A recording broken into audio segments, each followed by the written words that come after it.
ഇതാണോ നിങ്ങളുടെ പ്രശ്നം? ഹലോ, ദിസ് ഇസ് ഹുഗ്ബി. Let's talk about it.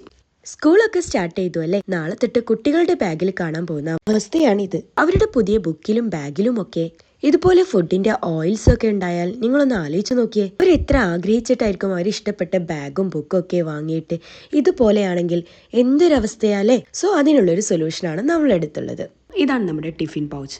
ഈ ഒരു ടിഫിൻ പൗച്ച് ഉണ്ടെന്നുണ്ടെങ്കിൽ നേരത്തെ കണ്ട നമ്മുടെ ഈ ഓയിൽ കണ്ടൻസ് ഒക്കെ ഇല്ലാതെ നമുക്ക് നല്ല അടിപൊളിയായിട്ട് സ്കൂളിലോട്ട് ഫുഡൊക്കെ കൊണ്ടുപോവുകയും നല്ല ചെറിയ ചൂടോട് കൂടി നമുക്ക് ഫുഡൊക്കെ കഴിക്കാനും പറ്റിയ ഒരു നല്ല ബെസ്റ്റ് പ്രോഡക്റ്റാണ്.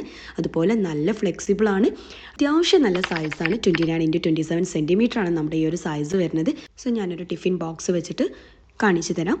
ഈ ഒരു ടിഫിൻ ബോക്സ് അത്യാവശ്യം നല്ല സൈസ് വരുന്നൊരു ടിഫിൻ ബോക്സാണ്. ഇതൊക്കെ നമുക്ക് ഈസി ആയിട്ട് ഇതിൽ ഫിറ്റ് ചെയ്യാൻ പറ്റും. സോ നല്ല പ്രൊഡക്റ്റാണ്. ഈ ഒരു പ്രൊഡക്റ്റ് ഉണ്ടെങ്കിൽ നമ്മളെ ബാഗിന് ഒരു ബാഡ് സ്മെല്ലോ അല്ലെങ്കിൽ ഈ ഒരു ഓയിൽ ലീക്കേജ് ഒക്കെ നമുക്ക് പ്രൊട്ടക്റ്റ് ചെയ്യാൻ പറ്റും. സോ ഇതൊരു മസ്റ്റ് പ്രൊഡക്റ്റ് ആണെന്ന് തന്നെ ഞാൻ പറയും. സോ നിങ്ങൾക്ക് ഈ ഒരു പ്രൊഡക്റ്റ് ആവശ്യമുണ്ടെന്നുണ്ടെങ്കിൽ ഞാൻ കാണിക്കുന്ന ഈ ഒരു നമ്പറിലോട്ട് വാട്സപ്പ് ചെയ്യാം. അല്ലാന്നുണ്ടെങ്കിൽ ഇൻസ്റ്റയിൽ നമുക്ക് ഡയറക്റ്റ് DM ചെയ്യാം.